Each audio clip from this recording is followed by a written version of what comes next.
قرآن کہے گا ربی انی منعتہ النوم باللیل، اے میرے پروردگار عالم میں نے اس کو دن کے اندر رات کے اندر سونے نہیں دیا تھا، یہ میری تلاوت کرتا تھا، یہ میری تلاوت میں مشغول رہتا تھا، اپنے آرام اور سکون راحت کو چھوڑ کر رکھے ہوا تھا، فشفینی، اے میرے پروردگار عالم میری شفاعت کو قبول فرما لیجئے۔ حدیث میں فیشفعانی کہ دونوں کی شفاعت کو قبول۔ میرے بھائیو اور دوستو، جب میں یہ حدیث بیان کرتا ہوں تو بہت پریشان ہو جاتا ہوں، حیران ہو جاتا ہوں کہ آپ صلی اللہ علیہ وسلم نے حضرت جبرائیل علیہ السلام کی تینوں بد دعا پہ آمین فرمایا، حالانکہ نبی پاک صلی اللہ علیہ وسلم کتنے رحیم و کریم تھے، اپنی امت پر کتنے شفیق تھے، ہزاروں ماؤں سے زیادہ محبت کرنے والے تھے۔ آپ صلی اللہ علیہ وسلم تو ہمیشہ اپنی امت کے لیے غمگین رہا کرتے تھے، پریشان رہا کرتے تھے کہ کس طرح میری امت کی نجات ہو جائے، پھر بھی آپ صلی اللہ علیہ وسلم نے بد دعاؤں پہ آمین فرمایا۔ سوچنے کی بات ہے، تہجد میں رویا کرتے تھے، نمازوں میں رویا کرتے تھے، راتوں کو اٹھ کر رویا کرتے تھے کہ یا اللہ میری امت کو بخش دیجئے، یہاں تک کہ حضرت جبرائیل امین کو آنا پڑا، یا رسول اللہ کیوں غمگین رہتے ہیں؟ آپ صلی اللہ علیہ وسلم نے ارشاد فرمایا نہ جانے میری امت کے ساتھ کیا حال ہوگا قیامت کے دن۔ حضرت جبرائیل علیہ السلام ایک قبرستان کے اندر لے کر جاتے ہیں جہاں مومن اور کافر دونوں طرح کے مردے مدفون ہوتے ہیں۔ حضرت جبرائیل علیہ السلام ایک مومن کے قبر پر ہاتھ مارتے ہیں اور کہتے ہیں قم باذن اللہ، کھڑے ہو جا۔ وہ مردہ کھڑا ہوتا ہے، مومن اس حال میں کہ اس کا چہرہ روشن ہوتا ہے اور کلمہ طیبہ پڑھتا ہوا اٹھتا ہے۔ پھر دوسری قبر پر ہاتھ مارتے ہیں، کافر کی قبر پر، کہتے ہیں قم باذن اللہ، وہ بھی کھڑا ہو جاتا ہے اس حال میں کہ اس کا چہرہ کالا سیاہ ہوتا ہے اور ہائے افسوس کی صدائیں بلند کرتے رہتا ہے۔ جب آپ صلی اللہ علیہ وسلم اس حالت کو دیکھتے، اس کیفیت کو دیکھتے تو آپ کو تسلی اور تشفی ہو جاتی ہے۔ پھر آپ صلی اللہ علیہ وسلم نے کیوں اپنی امت کے لیے بد دعائیں کی اور آمین کہا، یہ سوچنے کا مقام ہے۔ حالانکہ آپ صلی اللہ علیہ وسلم جب طائف کے اندر گئے تھے تو آپ صلی اللہ علیہ وسلم پر ظلم و ستم کی انتہا ہو گئی، پھر بھی آپ نے بد دعا نہیں کی۔ فرشتے اتر کے آ گئے، یا رسول اللہ آپ صرف حکم دے دیجئے میں ان پہاڑوں کو ملا کر ان تمام لوگوں کو ملیا میٹ کر دوں، تمام لوگوں کو تباہ و برباد کر دوں۔ لیکن آپ صلی اللہ علیہ وسلم نے فرمایا نہیں، میں قہر و غضب بن کر نہیں آیا، لیکن آپ نے ان بد دعاؤں پہ آمین فرمایا۔ علماء کرام فرماتے ہیں کہ رمضان المبارک کا مہینہ ایسا مہینہ ہے کہ اس کے اندر اللہ تبارک و تعالی رحمت کے دریا بہا رہے ہیں، مغفرت کے دریا بہا رہے ہیں کہ روزہ رکھو مغفرت ہے، نماز پڑھو مغفرت ہے، نفل ادا کرو فرض کے برابر، فرض ادا کرو 70 فرائض کے برابر ثواب ملے گا، کسی روزہ دار کو روزہ افطار کرا لو ثواب ملے گا۔ یعنی اللہ کی رحمت تو بہانہ ڈھونڈ رہی ہے، اللہ کی رحمت بندوں کو معاف کرنے کے لیے تلی ہوئی ہے، اور پھر بھی بندہ اپنی مغفرت نہ کرائے، رمضان مبارک سے غافل رہے، روزہ نہ رکھے، نماز کی پابندی نہ کرے، دن بھر کھاتا پیتا رہے، تراویح کی نماز نہ پڑھے، تو آپ خود ہی بتائیے کہ اس سے بڑا بدبخت اور شقی کم بخت انسان کوئی ہو سکتا ہے؟ اس لیے آپ صلی اللہ علیہ وسلم نے فرمایا کہ ایسے لوگوں کا ہلاک ہو جانا ہی صحیح ہے، ایسے لوگوں کا تباہ و برباد ہو جانا ہی صحیح ہے کہ رمضان مبارک کا مہینہ پایا اور وہ اپنی بخشش نہ کرائے، روزہ نہ رکھے۔ السلام علیکم ورحمۃ اللہ وبرکاتہ۔ خالی جگہ کو پر کر دیجیے، پیچھے کے لوگ آگے آ جائیے۔ الحمدللہ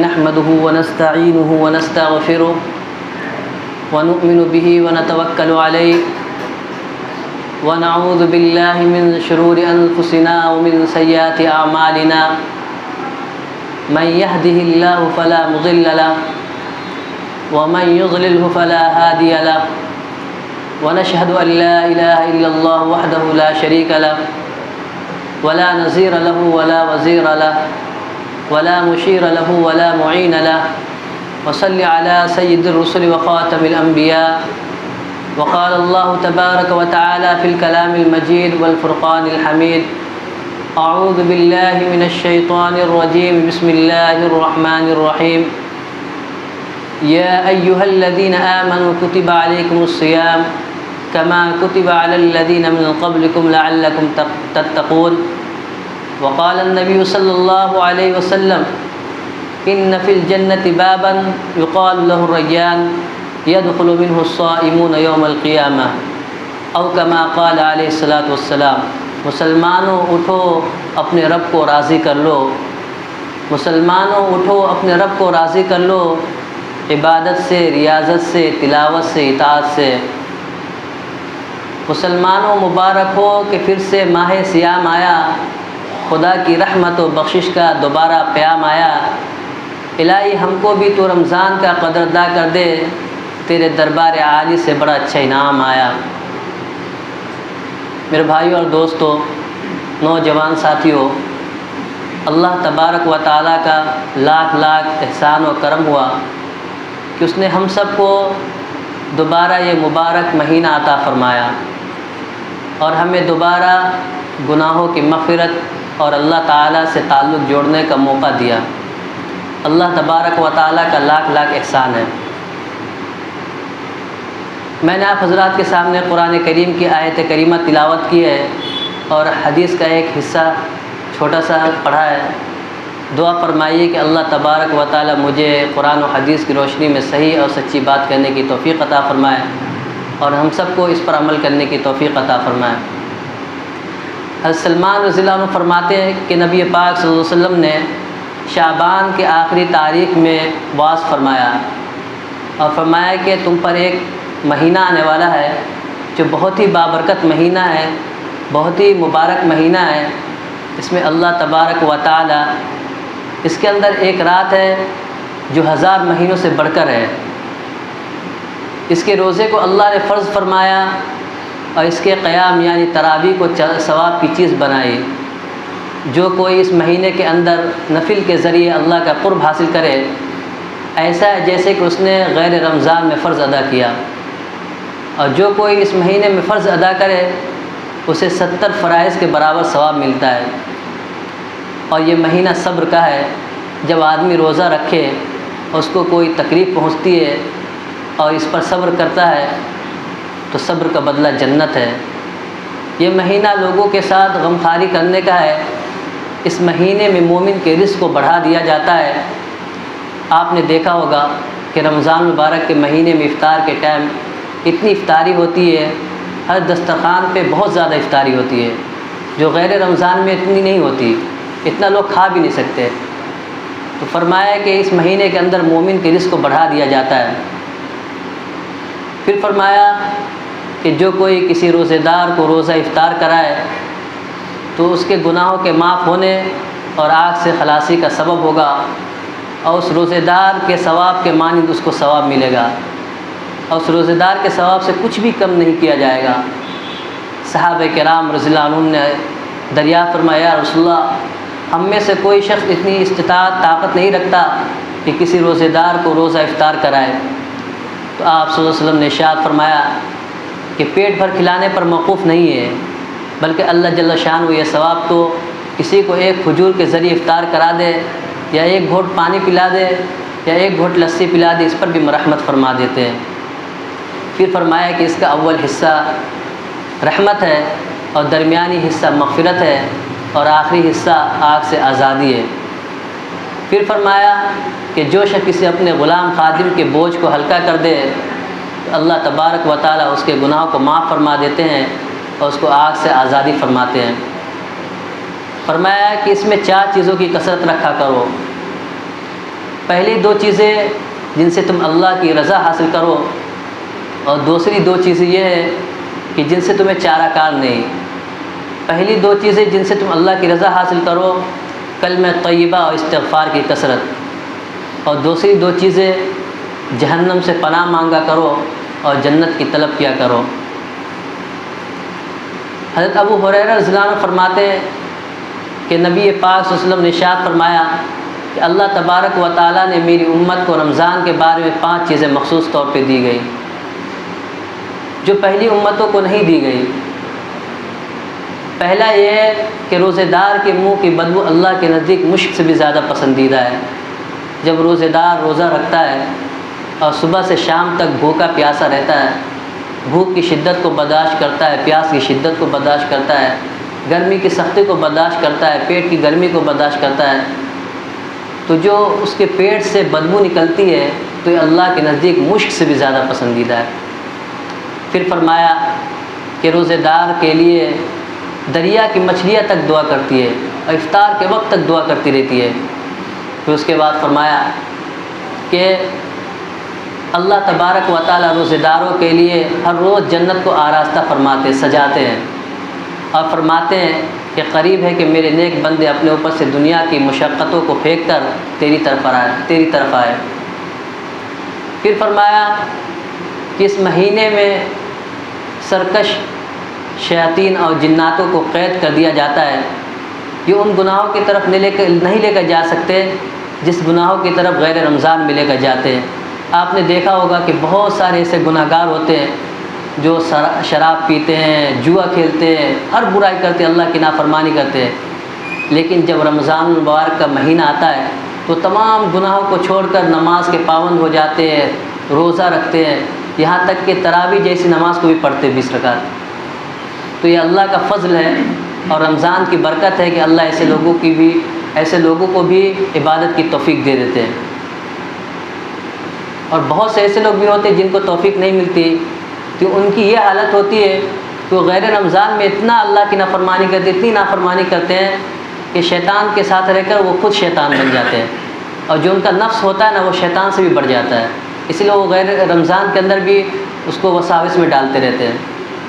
پھر فرمایا کہ رمضان المبارک کے آخری رات میں تمام روزے داروں کی مغفرت کر دی جاتی ہے۔ صحابہ کرام نے عرض کیا یا رسول اللہ کہ شب قدر شب مغفرت ہے؟ تو آپ صلی اللہ علیہ وسلم نے فرمایا نہیں، بلکہ دستور یہ ہے کہ جب مزدور اپنا کام کر لے تو اسے اجرت دی جاتی ہے، اسے مزدوری دی جاتی ہے۔ حضرت کعب بن عجرہ رضی اللہ عنہ فرماتے ہیں کہ نبی پاک صلی اللہ علیہ وسلم نے ایک مرتبہ ہمیں حکم دیا کہ قریب آ جاؤ۔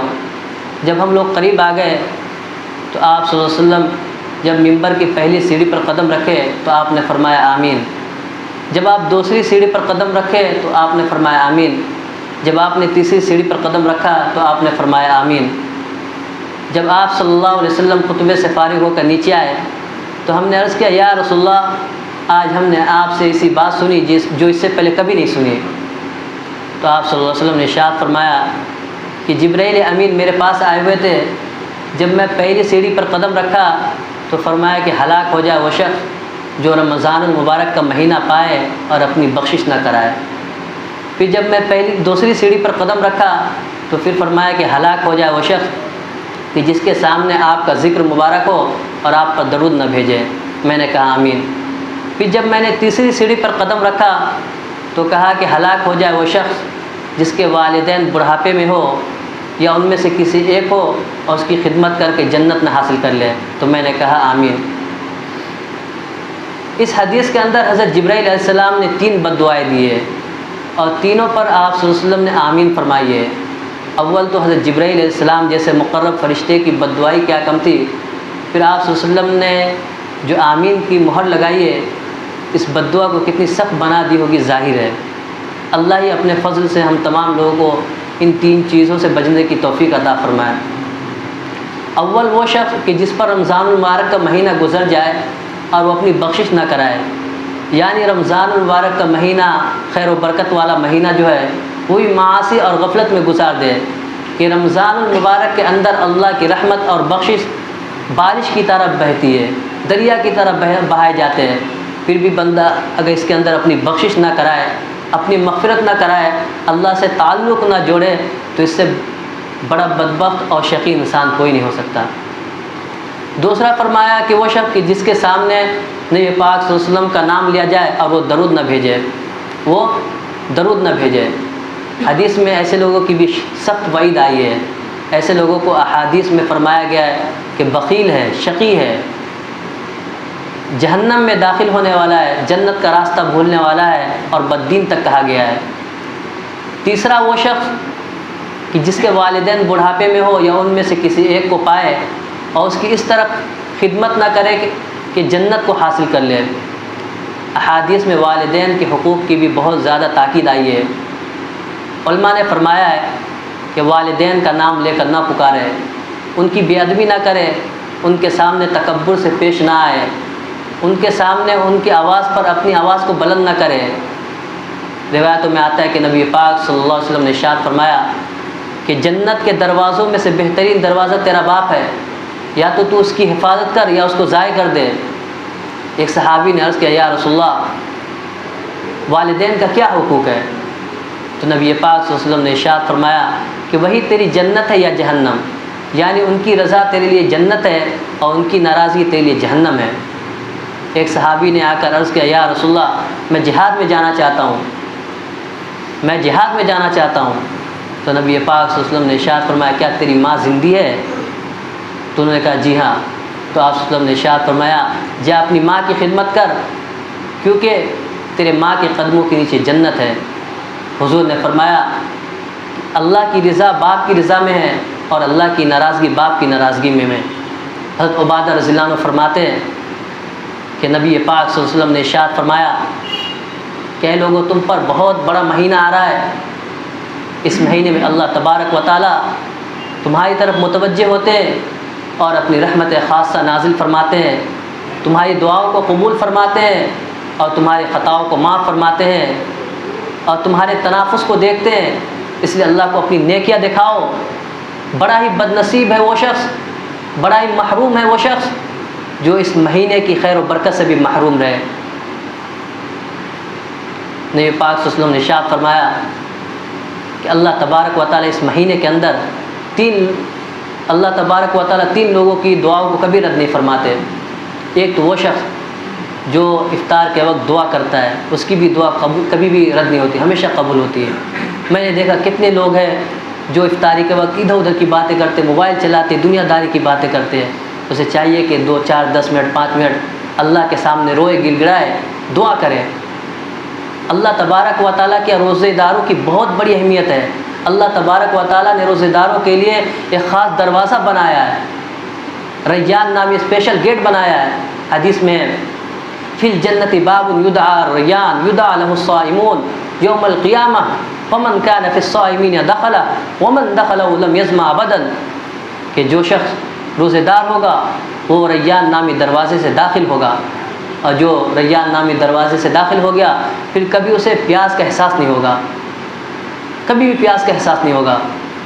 میرے بھائی اور دوستو، ویسے تو رمضان مبارک کا مہینہ خیر و برکت سے بھرا ہوا ہے، لیکن اللہ تبارک و تعالیٰ نے اس مہینے کو 2 ایسے خصوصیت سے نوازا ہے جس کی وجہ سے اس مہینے کے اندر 4 چاند لگ گیا ہے۔ پہلا تو قرآن اور دوسرا شب قدر۔ قرآن کے بارے میں اللہ تبارک و تعالیٰ فرما رہا ہے شہر رمضان الذی انزل فیہ القرآن ھدی للناس وبینات من الھدی والفرقان۔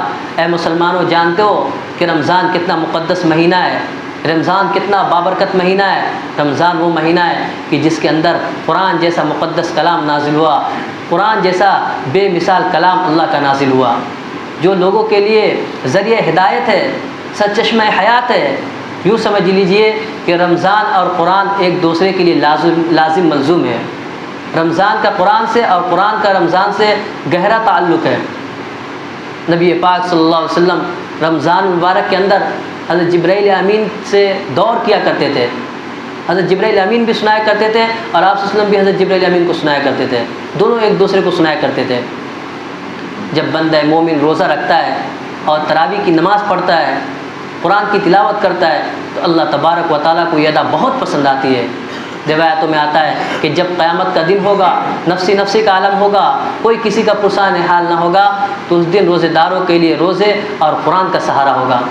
روزہ کہے گا ای ربی انی منعتہ الطعام والشہوات بالنہار، اے میرے پروردگار عالم، میں نے اس کو کھانے پینے اور خواہشات نفسانیہ سے روکے رکھا تھا، فشفینی، اے میرے پروردگار عالم میری شفاعت کو اس کے حق میں قبول فرما لیجئے۔ دونوں کی شفاعت قبول کر لی جائے گی۔ میرے بھائی اور دوستو، یہ رمضان مبارک کا مہینہ بہت ہی بابرکت مہینہ ہے۔ اس کے اندر آپ روزے کو نہ چھوڑیں۔